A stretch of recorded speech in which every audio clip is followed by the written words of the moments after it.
This energy weapon build melts bosses in seconds. Hello and welcome back to the Wasteland, everybody. Welcome back to Fallout New Vegas, where today we're going to be doing another build.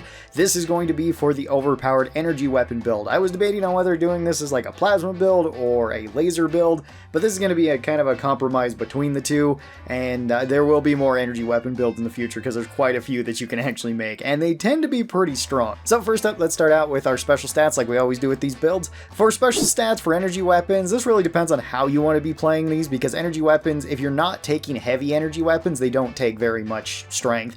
And none of the ones that I'm going to be covering today are really for that. If you're going with a heavy gunner, like you want to be using the Gatling laser, you probably want to go with more strength. I went with 5 for mine. That gets us plenty to use every single energy weapon and still gives us enough strength. You could actually drop this down if you would like, since you can get +1 from the implant, taking it up to 6, and then you can also get +2 from reinforced spine at the end of Old World Blues. For perception, we're doing 5, even though this dictates energy weapons, at least in terms of how many points they get. It's not really worth putting a whole lot into here. 5 is what you need, because then you get +1 from the implant, and that lets you take better crits.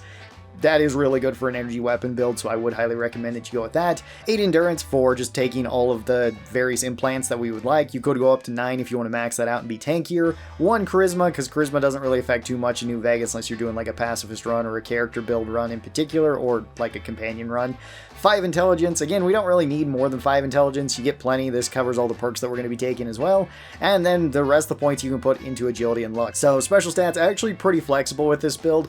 You don't need to be building them a whole bunch of different ways. For the traits, I would highly recommend 3 of these. Skilled is just a really good trait overall. The negative is barely noticeable, and the extra 5 points to everything is really useful, especially if you want to be able to do kind of everything, if you want to max out everything. Very nice there. Fast shot is really good with energy weapons too, because this also makes it so the action points are reduced in VATS, and generally speaking, energy weapons are pretty good in VATS, so if you want to go a VATS energy weapon build, you can absolutely do that. And the last one would be Built to Destroy. Built to Destroy is kind of a choice. It really depends, because energy weapons are pretty fragile, so if you don't want them to be breaking really quickly, maybe not take this one, but if you're okay with that and you're okay with the extra crit chance that it gives you, this one can be pretty good. It also heavily depends on which weapons you're going to be using, because things like the hollow rifle, you can actually make it so they're unbreakable, funny enough. And then for the tag skills, I decided to tag energy weapons, science, and survival. Science is really good when combined with the energy weapons, because it dictates so many of the perks that we're going to be taking. Energy weapons just for damage, and then survival because it has a lot of really good perks with it as well, especially if you're playing on the hardcore difficulty. So right out the gate, you should have access to a few energy weapons, but you likely won't have a whole lot of them. You will have the laser pistol if you tag energy weapons, as well as you can find one in Doc Mitchell's house. Chet in Good Springs can also sell both plasma and laser pistols, as well as he can also sell the Gunner Arsenal version of them and all of the mods for them. That is pretty good. Both those weapons, when modded out, are very nice. The laser pistol has a lot of health. It's very accurate. It has higher crit chance. Both these use the same ammo as well. The plasma pistol does hit harder per shot, and once you get the upgrades on it, it is also quite solid, so these are pretty good options. You can also potentially search around in the map, like there is also a cave right near Good Springs that has coyotes in it, but there's also a dead blight follower in there, and sometimes you can find some energy weapons on them, particularly a recharger rifle, which can be really good at the start. It does fall off pretty heavily after the start because it's heavy. It's not really that great per shot, but it does have infinite ammo. So that is a huge bonus for the start, meaning that you don't need to be using all your ammo. Also, you can recycle your cells. Be sure to do that at the workbench. That way you can at least get some of your ammo back. That is a very important part of energy weapons. With this out of the way though, if you want to rush one of the most powerful energy weapons right away, you absolutely can. So I would recommend that you go and get the Q35 Matter Modulator. This is the unique plasma rifle that just has really good stats across the board. It's got good damage per second, a pretty high rate of fire. It's actually got really good ammo economy to it, and it has a ton of item HP for an energy weapon. It's not as much as some weapons, but it's got like 250, which is really high for an energy weapon. In order to do this, all that you have to do is just head out of Good Springs, head up towards Sloan, and then take the Black Mountain Pass. If you're familiar with this is just the shortcut to Vegas, so you can get there as fast as possible. We're not actually even going to Vegas with this one. You could if you want, but we're just going to go right over to the RepCon facility, which is basically just on the other side of the mountain. Once you're here, you can just talk to the robots, ask the robot to take a tour around the RepCon facility, and then follow it. Once it goes to the restricted area, you can just walk into an area where you're technically trespassing, but if you sneak through there and none of the robots see you, can pick up a key card. Once you have this, it pretty much gives you access to the rest of the building. Go through the first floor, collect everything that you can there. There is a lot of microfusion cells here too, which gives you a huge advantage to the start, so be sure to collect absolutely everything throughout this building. Up to the second stage, you should just be able to use the card to get through here. Same thing goes with the third stage, and on the third stage you could also pick up the Brotherhood gear that's there too, which does make it so you can start out with a lot of money because the power armor is worth something. That's a really big bonus. After this, you're going to have to find the way back down through the building, which is not the same way that you came up. Once you drop down through here, then you should be able to drop into the Q35 room. You can snag this and then you can open up the door from the inside. And then you have arguably one of the best energy weapons in the entire game. Like I said, really good damage per second. It is a fantastic rifle. It gives you such a huge advantage at the very start of the game that you really don't need to swap this off at any point. You could just keep it all the way throughout. There are some other energy weapons that I would like to mention though for this build that can be really useful. First up would be the regular laser rifle, particularly if it's modded out. The regular laser rifle by itself is already quite strong. It has good damage and good damage per second, but one of the mods is actually bugged in the base game of New Vegas. So if you get the beam splitter, then this will actually give you a second beam that says it does 30% more damage. These beams are pretty much parallel to one another, so you don't, sometimes you can't even see like there's two beams, but there is two beams there, and it's supposed to give you 30% more damage on a second beam.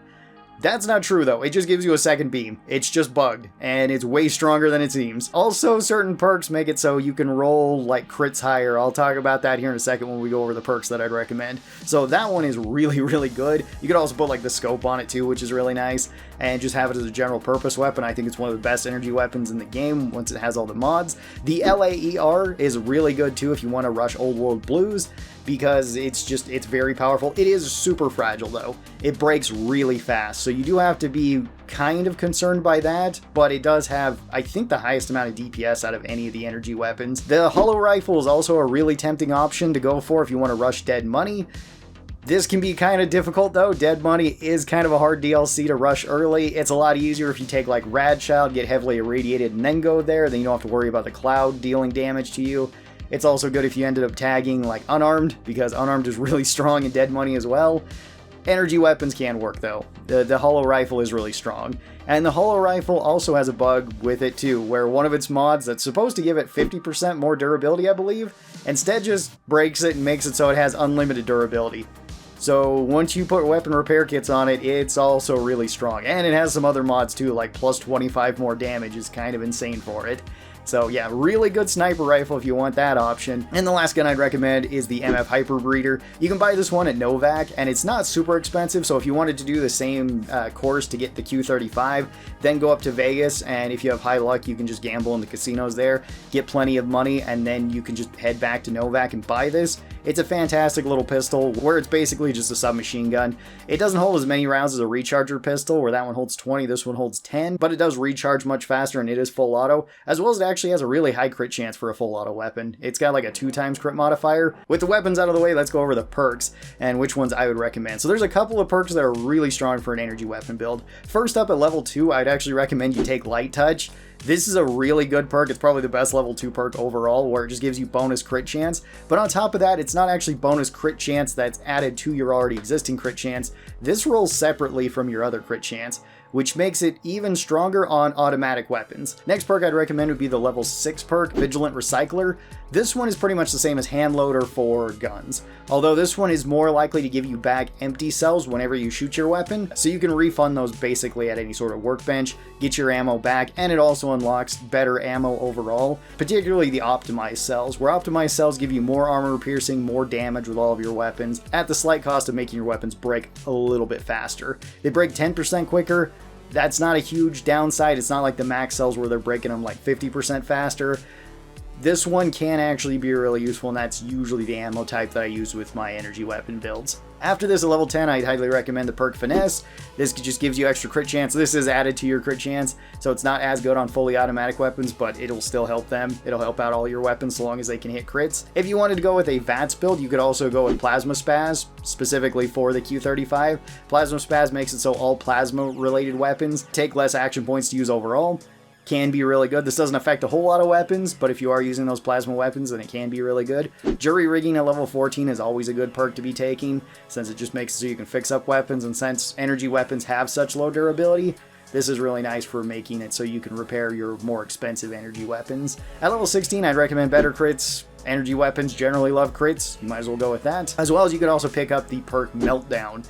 Meltdown is really, really good for energy weapons. This one makes it so anytime that you kill an enemy, it just explodes and deals damage to everything around it. This is basically like adding explosive rounds to any of your weapons. It's really good. It's really, really fun. I do like Meltdown a lot. It is a little bit dangerous for you though. You do have to be outside of the blast range, otherwise this will hurt you too.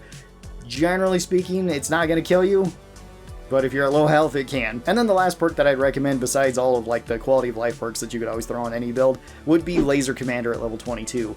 This one is fantastic for laser energy weapons because this makes it so that they have even more crit chance than they already do. And generally speaking, laser weapons really like crit chance. This is really good for like the laser rifle. Certain energy weapons don't necessarily fall into either of these categories of laser or plasma, like the Gauss rifle and like the Hollow rifle don't.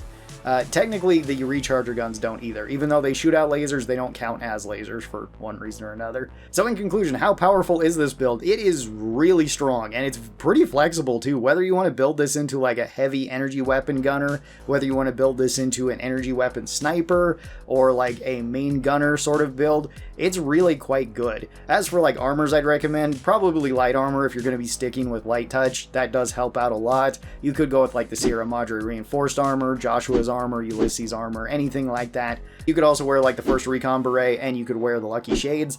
That will buff up your crit chance the most if you're going for a dedicated crit energy build, which would probably be leaning more towards like lasers, but it can work with plasma too. So tell me your thoughts. Hopefully you guys enjoyed this video. Thank you guys so very much for watching it. I hope that you guys consider this build on your next Fallout New Vegas run. You guys take care, and I'll talk to you next time. Bye bye everybody.